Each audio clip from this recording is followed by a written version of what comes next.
you are like a salesman or a saleswoman who is trying to sell your answer. So here, this doesn't, what your competitors do well, don't worry about it, but what you have to worry is what you do well and what is the need of the exam, or what is the demand of the question here. At the end of the day, you need to remember that if you are making the life of the examiner easier, right, he'll make your life easier by giving you more marks. This is very simple fact, because as I said, you are not a Michelangelo or an artist here who is trying to impress the examiner through that. Hello everyone, hope all of you are safe and healthy. Welcome back to IAS Baba series on answer writing, that is Aware, wherein I'll be taking you through 7 steps to master answer writing skills. So these are the 7 steps, and I hope you watched the first 3 steps wherein I've discussed about the myths about answer writing, how to approach answer writing and how to structure an answer, wherein the 5 different ways to introduce an answer, 5 different ways to conclude an answer, and the importance of the keywords like examine, critically examine, or comment and discuss have been discussed in detail. And coming to today's discussion, that is importance of presentation. Why do I say it is so important is because if you can master the skill, that can get you a score above 450 plus or 470 plus. So that is the importance of the presentation here. Of course, that should be backed with relevant content and the structure which should be in line with demand of the question, which I have discussed in step 3 and step 2 of the same series. And here I want to give my own experience, my own story, which gave me a clear insights into the importance of presentation. So during my preparation days, my option was public administration, and me and my close friend, we used to go to a test series there, and most of the test, right, I used to score more than him. So, but whenever I used to read his answers, I always felt, okay, his answers were little or far better than mine, and we brought in new perspectives and examples which even my answers did not contain, but still, whenever the copies were given to us, my score was much better than him. So one fine day we sat together, then I showed my answers to him. We kept together and kept it side by side, and then there was a stark difference in how the answers were presented. So I could see that each para was around 6 to 7 lines, and the spacing, there was no spacing, proper spacing. So it was like as if he started from the first line and he ended it in the last line. So that was his one para. That is how it was looking. Though he had broken it down, it was not quite visible because his font size was very, very small. So he used to finish off the 10 marker in just 1 page also. So and never did he underline.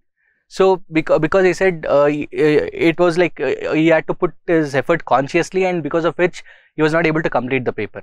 So then later, I think after 4 or 5 tests, right, he tried to inculcate that. He tried to reduce his paragraph of 6 to 7 lines to just 3 to 4 lines, and he started underlining. Then he started leaving that spaces, right? All that he did, and as I said, it did not happen overnight. Of course, it took around 4 to 5 tests or even more than that for him to come to that zone. And finally, that year he got 120 plus marks, 120 marks more than his previous mains, right? When I said 120 marks, it is cumulative of general studies, optional essay, everything, where he worked on his presentation and he got 120 plus score. And both of us went to interview that year, and he got 130 odd rank, and finally he is an IPS officer of Karnataka cadre. And here I am as the founder of IAS Baba and a mentor to you. So this is what the presentation can do to your answer.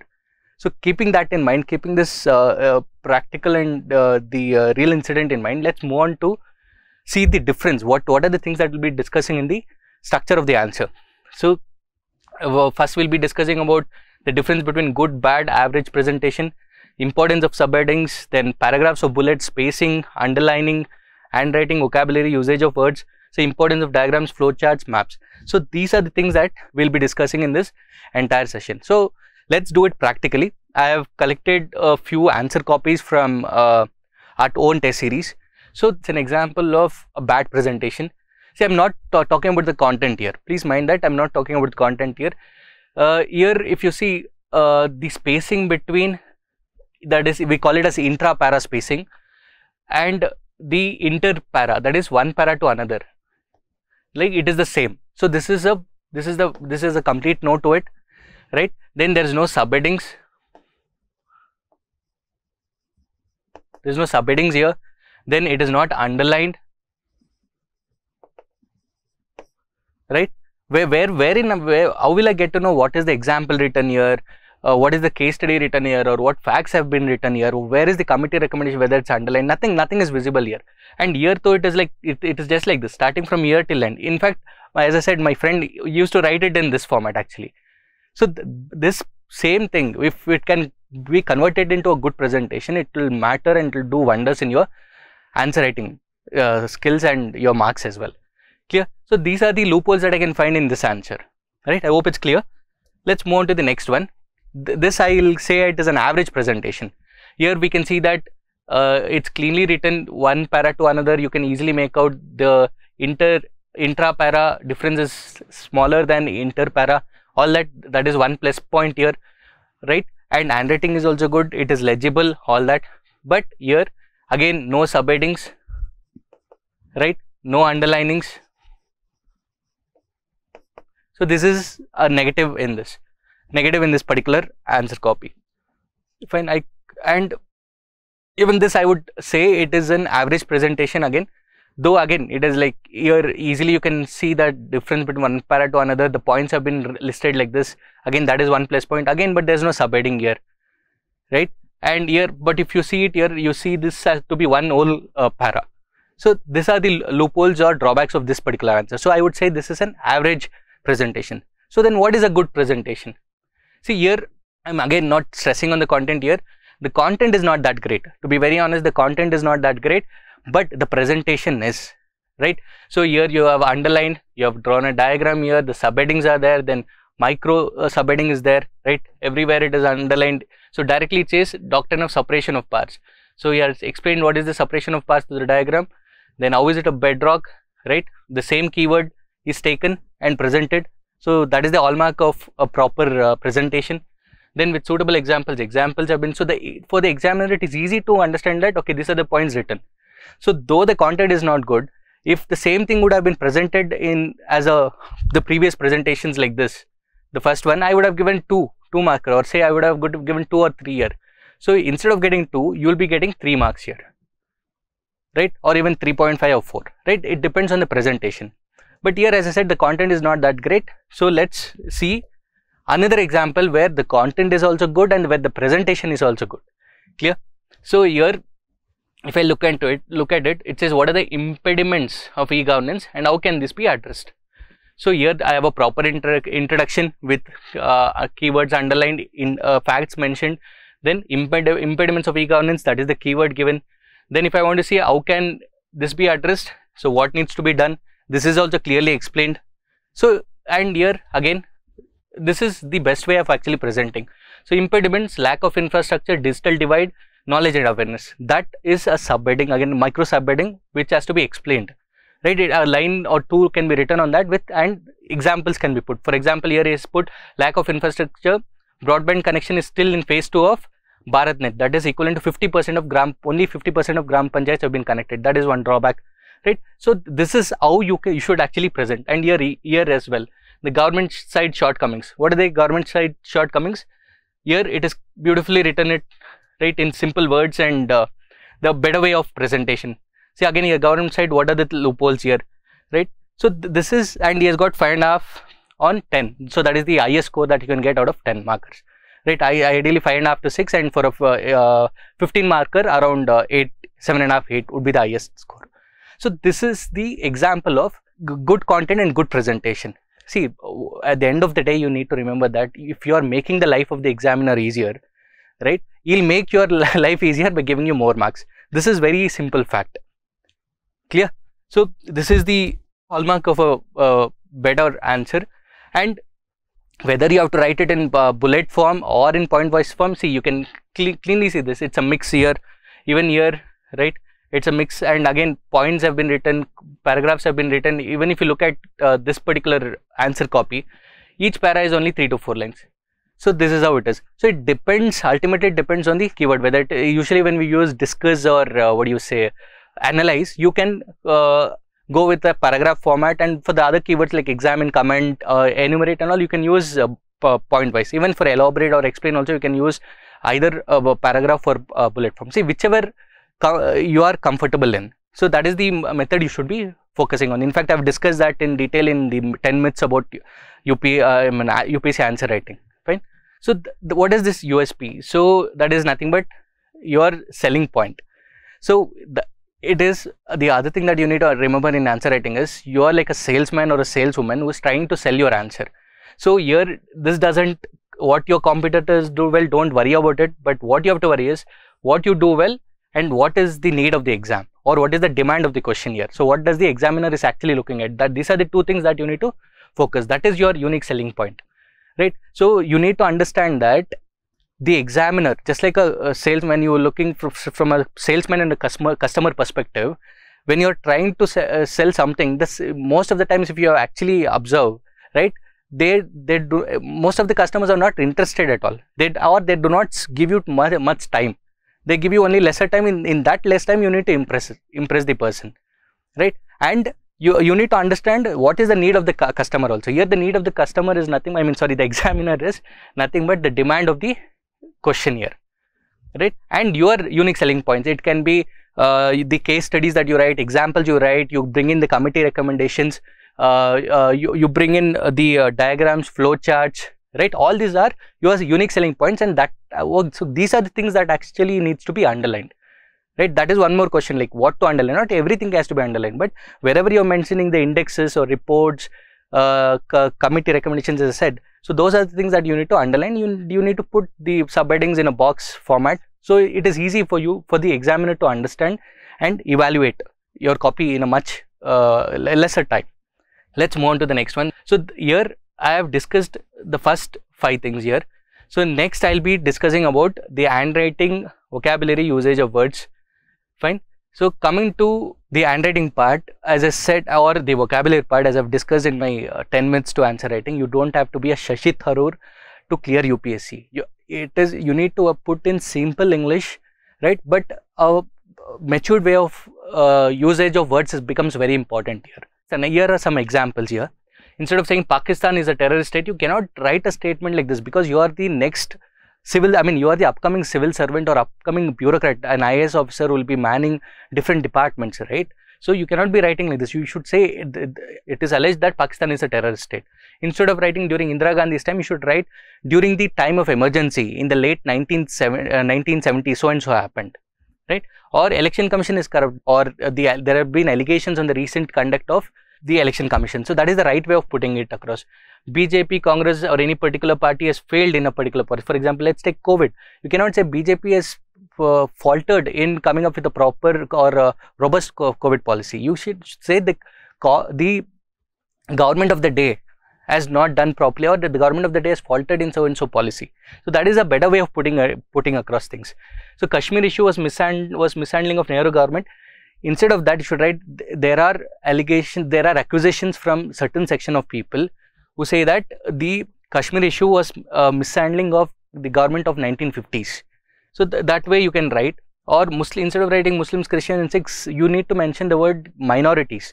There are certain section of minorities who do not want triple talaq to be implemented. So that is a better way of putting across things. Clear? And virus terrorism, especially this comes with the present COVID that's happening. There's nothing like virus terrorism. Please don't use words like that, because everything is allegations, because nothing has been proved. Or even when you say, instead of saying the Amit Shah or this IAS officer had done, you cannot be using such words, right? You need to be saying the minister, or the ex-minister, or the ex-bureaucrat of Rajasthan cadre, or Karnataka cadre, or UP cadre. So you need to put it in that way, right? So that is a matured way of putting a thing. So the choice of words does matter, not the I-Funda or I-Fi vocabulary. Clear? Let's move to the importance of diagrams and flowcharts here. So before starting off with examples again, I would like to tell you the importance, why it becomes important to you, and how it becomes important to the examiner as well. So here it is a time saving factor for as a student perspective, especially when you are in ending, where you have just 5 minutes left and you have 1 or 2 answers to complete. Then it is always a better way to put up a diagram there, and instead of writing full sentences, you can just write, say, factors, and these are the factors. Keywords can be written. So that is the best way of putting up things. and it saves a lot of time. And to explain difficult concepts, it can be like, say suppose in economics, like the shell companies, the movement of money from one shell company, how it gets transferred and comes back to their own country, right? So that can be drawn, or meandering effect of the rivers, or to plate tectonics, right? All that can be explained through the difficult concepts, can be clearly explained with diagrams here. Then better way of it's again a better way of presentation. So these are the three things as from the student's perspective. Then from the examiner perspective, the examiner, whoever is evaluating your copy, always, I mean, it sees the uniqueness. Okay, okay, this person has written something new, something unique. Yes, try to put it in a better way. So you'll get that half a mark extra. And half a mark extra for every question means 10 mark extra per paper, and for 4 papers it is 40 marks. Right? That is the difference that it can make, and either you can be in that list or outside the list. Right? And breaks the autonomy. So so most of the times it is text. So after seeing a lot of points in text, if he sees a diagram represented, obviously it will interest him or it will impress him. Clear? As I said, you are a salesman trying to sell your answer. Clear? Coming to different types of diagrams of flowcharts here. So here one of the simple way is a tree diagram, wherein you say these are the values and you list out the values like this. This is a simple way wherein you can come up with a diagram here, and flowchart here, sorry. And then there is this hub and spoke model, wherein the stakeholders are represented, right? Or even good governance is represented in this way, or it can be like the factors or challenges of digital economy, or the challenges of agriculture sector, right? So these are the things that can be put in the middle, and you can branch out different challenges. For example, agriculture, monsoon is a problem, irregularity of the monsoon can be a problem, then credit can be a problem, right? So then inputs can be the problem, right? So this can be put in this format. Clear? Then that is called hub and spoke model. And then the same thing, the same good governance can be represented in a Venn diagram. So the common part, that is what the good governance is, where everything, where you need leadership is a part of good government, management is a part of good government, accountability is a form of good government. The same thing can be represented through Venn diagrams, where 3 sections meet, or it can be like citizens, for example, citizen centric. So you can draw diagrams like this again. So citizen centric, this is where, this is the citizen here. Yeah, this is the government here. This is the NGOs here. This is the private sector here. So all of them are working towards one goal, that is citizen, right? And the best way actually to represent good governance is the 8 values of good governance in hexagonal format. So one is the Venn diagrams here. The other one can be like hexagon or different shapes, pyramids, triangle shapes, right, square, etc. This is the other example. This is like Maslow's hierarchy theory, wherein I put it in a diagram like triangle like this, where from after one level the human needs increases, then after safety, love becomes important, belonging, or esteem, self-actualization, right? Or even this way, how the 3 sections of people of the society is divided: the rich, the middle, and the poor class. What it says is the majority of the population are in this middle class, and that is how the income is also distributed. So here it is saying this, after getting transformed, the new rich, the new is nothing but the upper middle class are also considered to be the new rich here, whereas the lower middle class are considered to be the new poor, right? So this is a way of representing, or even especially when you talk about bureaucracy and all, it is always one of the major criticism is this is the lower level of police department, if I say the constables, the sub inspectors, inspectors, all that, and here the middle, this is actually heavy, this is very low in number, this is more in number, and this is also less in number. So this is how you can represent and show to the examiner that this is the problem through diagrams, right? And other important thing is you can see that labeling of diagram becomes very important. Clear? Let's move on to the next one. Yeah, this is through cyclic approach. This is another way of presenting your answers, especially the debt trap, right? Where debt trap can be put up in a vicious cycle syndrome like this, or any economics related concepts as it is shown: low income, low savings, that leads to low investment, that leads to low productivity and low employment, right? This is again a cyclic approach, right? Or this is I have taken from a topper's copy here, one of the best ways of presenting this Purushartha system, which talks about the aims or the goals of an individual in life, that is Artha, Kama, Moksha, etc. Right? So all this and this Brahmacharya, Grihastha, Vanprastha, all these are nothing but the different stages in an individual life. So throughout this life, how these values like karma, artha, how this should be balanced so that finally you attain moksha. So it is so beautifully represented here. So these are the unique ways on which you can come up with different kinds of presentation. Clear? Then coming to timelines, this kind of presentation can be put up when you are writing history answers. So especially like when the British consolidation of British power in India. So you can write different years here, whether it's Battle of Buxar or Regulation Acts, so like that. Or in India, Indian national movement, the rise of moderates, then another year where the rise of extremists, okay, or the coming of Gandhi. So all that can be, and finally the independence. Right, so it is basically, this is the best way of presenting in the history part. Coming to the process in food processing, this is a better way of putting up things when it is related to food processing. So block diagrams like this can be used. Clear? Then the other way of presenting an answer is graphs and tables, especially in economics, the data presentation, wherein you have the growth trend, the growth economic trend since so and so year till so from 1950s to the present year, or when there's an increase in exports that you can show after 1990s when the market started opening up, there was an exponential growth, or how is the literacy rate from the last 2 decades, 3 decades. All this can be put up in this. This is called linear graph, or bar graph can be used, or pie chart can be used. That is contribution of each sector, right? For in the entire economy, 56% is agriculture, services, 18% agriculture or industry, right? So this is the other way of presenting your answer, right? Then table format. So this is a representation of micro, small and medium industries and what is the investment, right? So this is clearly represented for service sector and manufacturing sector. So this is a better way of classifying data when it is this format, right? Especially this can be used in economics related data. Then coming to maps and diagrams. So maps is a better way of presenting in, especially in geography, in international relations and internal security, right? Here what you can see is the student has clearly written. See, you don't have to be an artist here. So that is the other thing that you need to keep in mind. It is a simple diagram here, right? So it is a simple diagram wherein this basically means Africa, these are the Gulf countries, this is India, right? And then Australia, where low pressure belt is represented here, ITCZ, right? It's a simple diagram, right? It's a simple diagram of presenting things and how it is moving from high pressure to low pressure, all that it's clearly defined here, right? And here the Eurasian plate putting pressure on the Pacific plate, the convergence or divergence.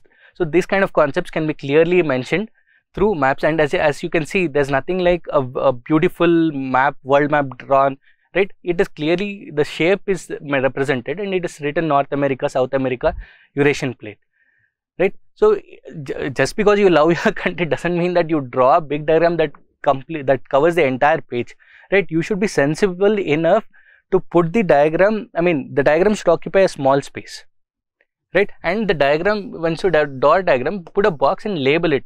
Labeling becomes very important here, because the examiner should know whether it is your drawing, is it on ocean currents, or is it distribution of minerals or distribution of coal. If you just write an Indian map and just put these are the points and this is where it is found, what should the examiner understand?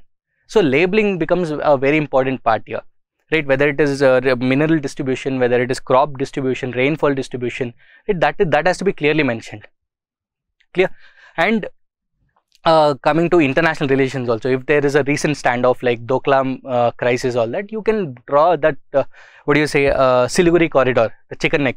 So that part of this thing can be drawn and it can be said that, okay, this is where the standoff is, right? Or even the McMahon line, all that. So when internal security, border related issues. So this is the better way of presenting.